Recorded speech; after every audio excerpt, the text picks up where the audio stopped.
Bom, agora que a gente já aprendeu sobre a separação de resíduos, de acordo com essa classificação em 4 tipos, a gente vai entender então um pouquinho mais dessa logística, dessa destinação dos resíduos recicláveis, que é a coleta seletiva e a reciclagem, e dos rejeitos, que é esse material que vai para a coleta de lixo comum, tendo como destino os aterros sanitários. Então, antes de ver propriamente disso, é importante que a gente conheça também um pouco sobre a responsabilidade compartilhada, tá? Porque todo esse caminho do resíduo reciclável do lixo comum, ele vai envolver aí uma logística. Então, no caso dos resíduos recicláveis, aí a gente tem nós, consumidores, né, cidadãos, que geramos esse resíduo todo e que a gente precisa, então, fazer a nossa parte na separação desse material em casa e direcionamento para a coleta seletiva. E aí a gente tem o papel da administração municipal, que é o titular desse serviço público, né, o responsável por a prestação desse serviço, que pode então estar contratando empresas, né, para auxiliar nesse processo. E direcionamento a partir dessa coleta para as unidades de triagem, onde trabalham as cooperativas aí de reciclagem, né? Onde os catadores vão fazer essa separação detalhada de todos os materiais recicláveis que a gente encaminhou para a coleta.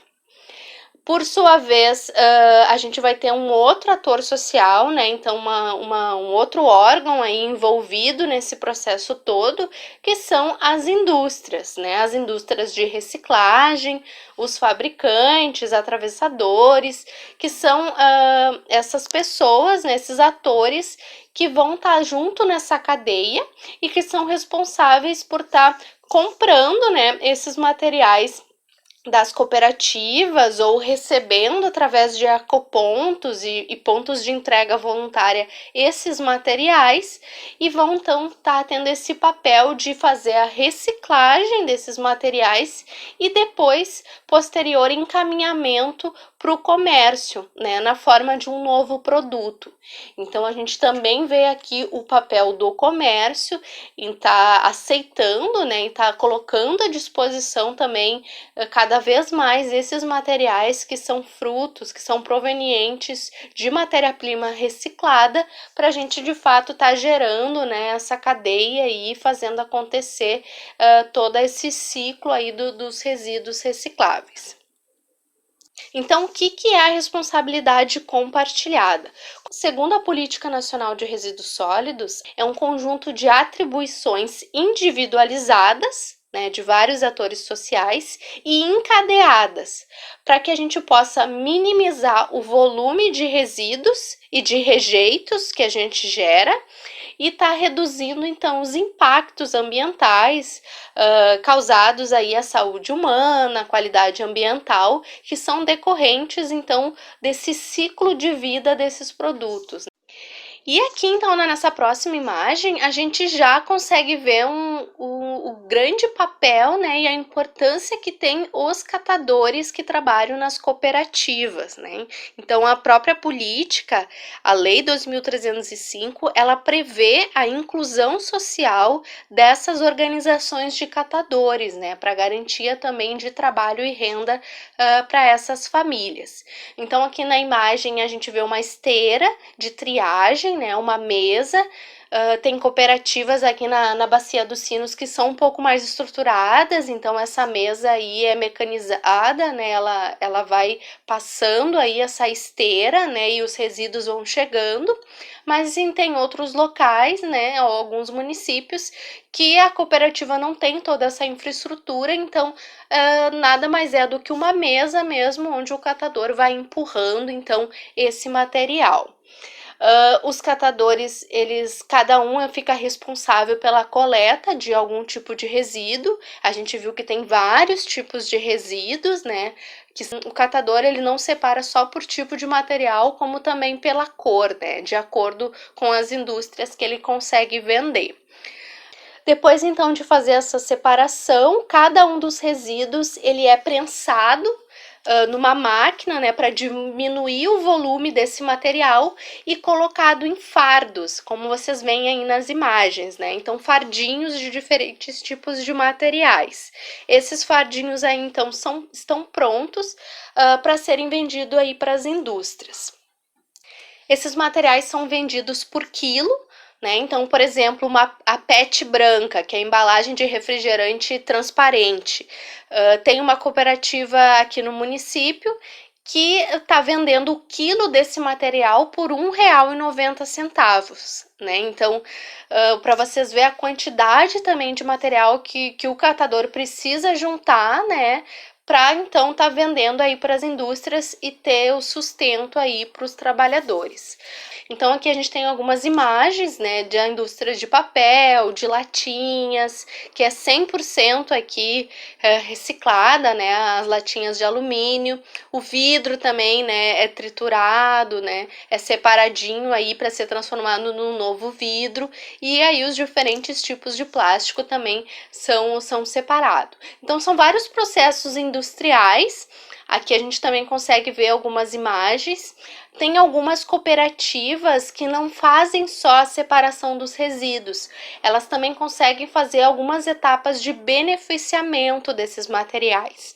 Então, por exemplo, na cooperativa de Dois Irmãos, que é referência no estado, né, na separação de resíduos, eles também têm uma central de beneficiamento. Então, o que significa isso?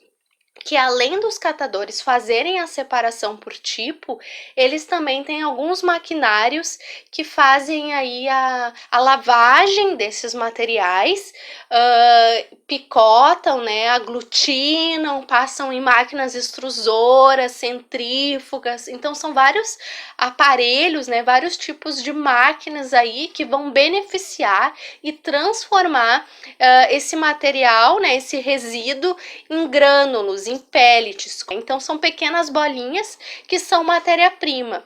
Então, no caso dessas cooperativas que fazem também o beneficiamento, eles conseguem vender para as indústrias num preço melhor do que simplesmente entregar o material separado e sujo para as indústrias, tá? Então, as cooperativas que têm condições em estar melhorando sua estrutura e tá fazendo algum tipo de beneficiamento, elas também conseguem também ter uma renda melhor em relação a esses resíduos, tá? Aqui a gente tem alguns exemplos, então, dessa transformação em novos produtos. Então, aqui, por exemplo, as caixinhas Tetra Pak de leite, né? Aqui elas foram transformadas em telhas de telhados, né? Então, a gente consegue ver de novo esses materiais de volta no comércio, né? Para a gente tá adquirindo.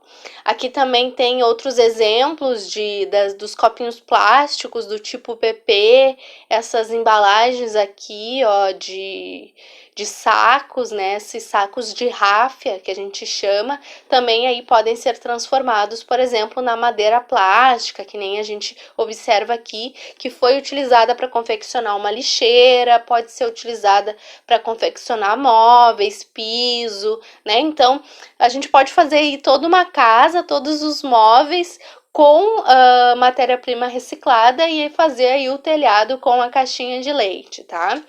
Aqui utensílios, objetos, né? Também tem vários exemplos aí no mercado de materiais, de exemplos, né? De materiais que foram feitos a partir de matéria-prima reciclada.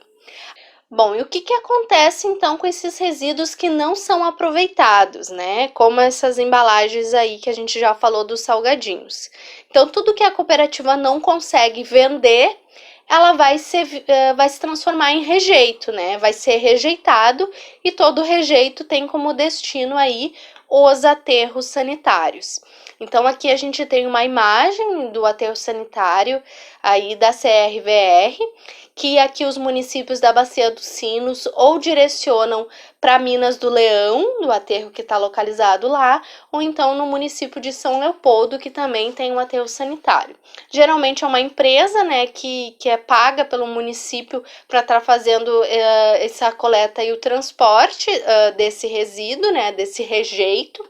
Então, tanto o material da coleta seletiva que não é aproveitado pela cooperativa, como o lixo comum, que é o papel higiênico, fraldas, absorventes, esse material todo que a gente gera no lixo do banheiro, ou então do alimento, né, dos resíduos de alimentos, nos casos que a gente não tem uma compostagem, esses materiais todos vão para o lixo comum e vão parar no aterro sanitário, como a gente vê aqui na imagem. Bom, mas é importante a gente entender também as diferenças entre o aterro sanitário, o aterro controlado e o lixão. Então vamos dar uma olhada nesse videozinho.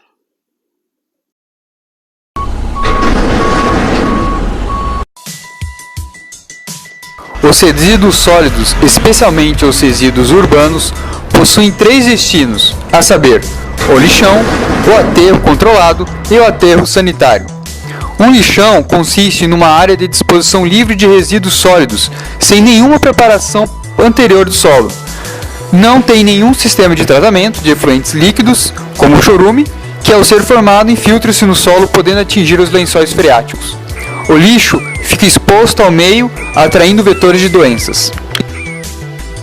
O aterro controlado consiste numa fase intermediária entre o lixão e o aterro sanitário. Normalmente, o lixo é colocado em células e coberto com argila e grama, não necessariamente preocupando-se com a impermeabilização do solo, coleta do chorume e do gás, mas ao menos diminuindo a exposição direta da população ao lixo. O aterro sanitário consiste na disposição mais adequada.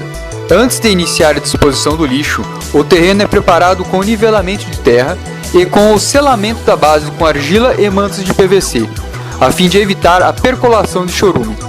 O chorume é coletado através de drenos e encaminhado para um poço de acumulação, de onde pode ser recirculado sobre a massa de lixo aterrado, ou destinado para uma estação de tratamento. A operação do aterro sanitário, assim como a do aterro controlado, prevê a cobertura diária do lixo, não ocorrendo a proliferação de vetores, mau cheiro e poluição visual. Da mesma forma, prevê-se a coleta e possível utilização do gás proveniente do lixo para gerar energia. Então, o que a gente conseguiu perceber? Que de forma geral o aterro controlado ele é um intermediário entre o lixão e o aterro sanitário.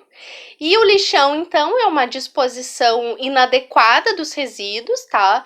O lixão ele tá proibido aí pela Política Nacional de Resíduos Sólidos e agora pela Lei do Saneamento, né? O novo marco legal, então, proíbe aí a questão dos lixões. Então, a gente não pode mais ter esses espaços. O que é o termo correto também para a gente estar abordando em sala de aula para tirar esse termo de lixão, tá? Que está errado de circulação. O termo correto é, então, os aterros sanitários, que é toda essa obra de engenharia, todas essas instalações aí adequadas, que tem tanto a impermeabilização aí do solo, como todo o controle de gases e dos líquidos gerados nesse processo de decomposição, para a gente não estar prejudicando aí o meio ambiente. Então, eu trago aqui para vocês alguns dados em relação a essas três instalações. A gente consegue ver aqui que a maior parte, 59,5%, que a gente tem é sim de aterros sanitários, tá? Mas a gente ainda vê muitos depósitos aí que não estão de acordo, que são os aterros controlados, cerca de 23%, e que estão de fato inadequados, que são os lixões, cerca de 17,5%. Então, infelizmente, a gente ainda tem muitos municípios, né, que tem esses espaços aí que precisam ser fechados. Então, até 2021, para as capitais e região metropolitana, e até 2024 para os municípios com menos de 50 mil habitantes é o prazo para a gente fechar, então, esses lixões, segundo aí o novo marco legal. Aqui a gente tem também mais uma imagem desse aterro, né? Então aqui a gente consegue ver as camadas de depósito desses materiais. Então o caminhão larga em uma camada de lixo, né, de rejeito. Ele cobre aí com argila, com alguma camada aí de areia também, para não ter acesso a animais, né, a aves, não ter esse contato. E o material ali fica de fato enterrado, né? Passa aí um caminhão por cima para compactar, para diminuir também aí um pouco desse volume, e esse material fica aí ao longo dos anos se decompondo, né? Então vai gerando aí micro-organismos que vão estar aí ao longo dos anos decompondo esse material. Como a gente sabe também que tem muita mistura de material, então não é aí só materiais orgânicos, né? A gente também tem muitos materiais recicláveis, isso também dificulta essa decomposição e demora muito para esse processo acontecer. Resíduos aí, no caso do aterro de Minas do Leão, de mais de 20 municípios, fora as empresas privadas, então muitos geradores acabam destinando então para os aterros sanitários os seus materiais, tá? A gente consegue ver aqui esses canos de coleta do gás metano, que também é gerado nesse processo, e esse gás, então, ele pode ser aproveitado aqui para geração de energia, tá? Ele é um biogás. Aqui ao fundo a gente vê lagoas de tratamento desse chorume, né? Então os drenos encaminham até essas lagoas aqui de tratamento para esse material ser tratado antes de retornar aí aos corpos d'água. E aqui também para vocês alguns dados, né? Então, para vocês observarem que é um espaço bem grande, né? É uma cava, é um buraco no solo que vai se depositando, então, esse material todo. Tem uma área enorme e ele tem um tempo de vida útil. Então, o que significa isso? É o tempo, né? A quantidade de resíduos que ele comporta ao longo do tempo. Então, vocês podem ver que cada vez que a gente aumenta essa geração de resíduos, a gente está diminuindo a vida útil do aterro sanitário, porque mais cedo, então, ele vai estar cheio e aí não recebe mais. Daí a gente vai ter que estar vendo aí um outro espaço, um outro município para estar recebendo os nossos resíduos. Aqui também mais duas imagens, né, para a gente ver esses canos de coleta do chorume, e aqui também uma imagem aérea dessas estações de tratamento de efluentes aqui, que é realizado no local. E já nessa próxima imagem aqui, a gente consegue ver então esse resíduo já coberto com argila, areia, né, coberto aí de terra, que está de fato enterrado. Então a gente consegue observar a quantidade de material que a gente perde aí, de nutrientes, né? Então aqui a gente tem muito resíduo orgânico que a gente acaba enterrando e não aproveitando esse material. E ao contrário, ele acaba onerando o município, né? Então, para enterrar, como isso é uma empresa que presta esse serviço, o município paga para enterrar os seus resíduos. Um município ele pode ter uma produção de resíduos de 600, né, ou até mais toneladas por mês, somado aí aos custos de transporte também para levar esses caminhões todos até o município de Minas do Leão ou até o município de São Leopoldo, né, acaba aí resultando num gasto de 100 a 200 mil reais para o município para simplesmente enterrar um material que poderia estar tendo como destino a reciclagem ou a compostagem.